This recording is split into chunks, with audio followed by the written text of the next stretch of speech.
வணக்கம் வியூவர்ஸ். இன்றைக்கி நான் உங்கள் கூட என்ன ஷேர் பண்ண போகிறேன் அப்படின்னா, புறநானூறு நம்ம ப்ரீவியஸாக 3 வீடியோஸ் பார்த்துருப்போம். ஸோ அதனுடைய ஷார்ட்கட்டாக தான் நம்ம இங்கே பார்க்க போகிறோம். எழுதிய ஆசிரியர் பெயரும் அவர் சொல்ல வந்த பாடலுடைய கருத்தும் ஷார்ட்கட்டாக தான் நம்ம பார்க்க போகிறோம். ஒரு ரீகால் மாதிரி உங்களுக்கு இருக்கும் கண்டிப்பாக நினைக்கிறேன். ஸோ நிறைய பேருக்கு ஃபுல் வீடியோ பார்த்து படிக்க டைம் இல்லாதவங்க ஜஸ்ட்டு அந்த பாடல் எழுதியவர் யார், அது கருத்து என்ன சொல்ல வராரு, அது மட்டும் நம்ம பார்த்துக்கலாம். நான் ப்ரீவியஸ் வீடியோவில் சொன்ன மாதிரி தான் தொகையும் பாட்டும் தொகையும் அது கீழே வர்றது தான் இந்த புறநானூறு பாடல். ஸோ 8 தொகை 10 பாட்டுகள் இருக்குது. புறநானூற்று பாடல் ஒரு 8 தொகை நூல்களுள் ஒன்று. புறம்பாட்டு அப்படின்னு நம்ம சொல்லுவோம். 4 முதல் 40 அடி வரை கொண்ட பாடல் வரிகள் இருக்கும். ஸோ இதனுடைய ஃபஸ்ட்டு நம்ம பார்க்கறது பாடலாசிரியர் பிசிராந்தையர். ஸோ அவர் பாடிய பாடலுடைய பொருள் என்ன புறநானூற்றில் அப்படின்னா, சிறிய நிலமாக இருந்தாலும் அதில் கிடைக்கக்கூடிய நெல் எடுத்து நம்ம உணவாக யானைக்கு பல நாட்களுக்கு கொடுக்க முடியும்.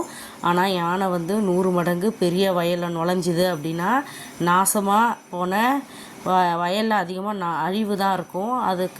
அது சாப்பிட்ட உணவை விட. அதுபோல் மக்களோட நிலையை அறியாமல் வரி போட்டோம் அப்படின்னா ஸோ அந்த அரசரால் என்ன பண்ண முடியாது, செழிப்பாக நாட்டை வச்சுக்க முடியாது.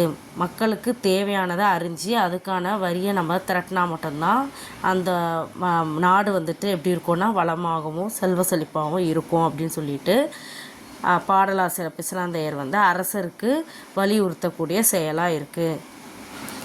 அடுத்த பாடல் என்ன அப்படின்னா, பாடலாசிரியர் ஔவையார் பாடிய பாடலுடைய பொருள் என்ன பார்த்துருவோம். ஸோ அவர் ஒரு புலவர் இல்லையா, கவிதை பாடக்கூடிய வல்லவர். ஸோ அவர் ஒரு வாயிற்காவலர்கிட்ட என்ன சொல்கிறாரு அப்படின்னா, புலவர்கள் எங்களை போன்ற புலவர்கள் அறிவார்ந்த சொற்களை கூறி ஸோ எங்களுக்கு தேவையானதை துணிவோட அரசர்கிட்ட கேட்குற அளவுக்கு எங்களுக்கு தைரியம் இருக்குது, எங்களுக்கு திறமையும் இருக்குது. அதே மாதிரி எங்களுக்கு என்ன அதனுடைய கவலை அளிக்கக்கூடிய இது என்னென்னா, நாங்கள் இப்போ எங்களுடைய திறமையை அறிஞ்சு அரசர் எங்களை பாராட்ட வேணும், பரிசு தர வேணுன்ற எண்ணமும் எங்களுக்கு வருத்தத்தை அளிக்கக்கூடியது தான். ஸோ நெடுமான் அஞ்சி அரசர்கிட்ட போய் இந்த வாயிற்காவலனை நீ விரைந்து போய் சொல்லு. அவரை நம்பி தான் இன்னும் நாங்கள் இருக்கோன்னு இல்லை, வறுமையில் இருக்கிறவங்க அவரை நம்பி தான் இருக்கோன்றது கிடையாது. அறிவும் புகழும் இன்னும் இருக்குது, உலகம் இன்னும் உயிரோடு தான் இருக்குது. எங்களை மாதிரி இருக்கிற புலவர்களுடைய எங்களுடைய அருமையை அறிஞ்சு பரிசு தர இங்கே நிறைய பேர் இருக்காங்க. இப்போ எங்களுடைய பொருட்களை எடுத்து நாங்கள் இங்கேருந்து கிளம்புறோம். கோடரியுடன் காட்டுக்கு செல்லக்கூடிய வெட்டுவனுக்கு ஒரு மரம் கூடவா கிடைக்காது, அதுபோல் எந்த திசை போனாலும் அந்த திசையில் உணவு எங்களுக்கு கிடைக்கும் என்று சொல் அப்படின்னு சொல்லியிருக்காரு ஔவையார் வாயிற்காவலரிடம். அடுத்த பாடல் என்ன சொல்லுதுன்னா, பாடலாசிரியர் கடலுள் மாய்ந்த இளம்பெருவழுதி. ஸோ அவர் என்ன பாடல் பாடியிருக்காரு, அவருடைய பாடலுடைய பொருள் என்ன அப்படின்னா, புகழ் அடைய விரும்புவோர் தன்னுடைய உயரையும் தர தயாராக இருப்பார்கள். அவர்கள் சுயநலமற்றவரா சோர்வற்றவரா சோம்பல் இன்றி செயலை செய்து முடிப்பவர்களாக இருப்பாங்க. அனைவரும் அஞ்சக்கூடிய செயலுக்கு அஞ்சுவார்கள். இந்திரனுக்கே கிடைக்கக்கூடிய அமிர்தமே கிடைத்தாலும் தனித்து உண்ண மாட்டார்கள். அவர்கள்தான் புகழ் அடைய விரும்புவோர்களுடைய செயலாக அவர் சொல்லியிருப்பார். ஸோ அதே மாதிரி நெக்ஸ்ட் பாடலாசிரியர் பார்த்தீங்கன்னா குடப்புலவியனார். இவர் பாடிய பாடலுடைய பொருள் என்னென்னா, வாடாத புகழ் மாலை வேணுமா அரசரே உனக்கு, நான் சொல்லக்கூடிய இந்த தகுதிகளை கேளு. அதாவது நீரையும் நிலத்தையும் இணைத்தவர் தான் உடலையும் உயரும் நினைத்தவருக்கு இணையாவர்.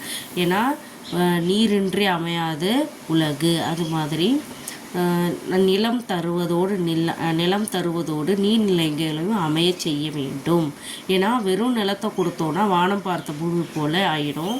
ஸோ அங்கே மக்களுக்கு பயன் பெறாது. நீர்நிலையோடைய நம்ம அமைச்சு கொடுத்தோம் அப்படின்னா நிலம் நிலம் எப்படி நீரோடு இருப்பது, உடல் எப்படி உயிரோடு இருப்பதோ அது போன்று. ஸோ அப்படி செய்கிறவருக்கு புகழ் கண்டிப்பாக வற்றாமல் கிடைக்கும் அப்படின்னு சொல்லிட்டு குடப்புலவினார் அரசருக்கு அறிவுரை கூறியிருப்பார்.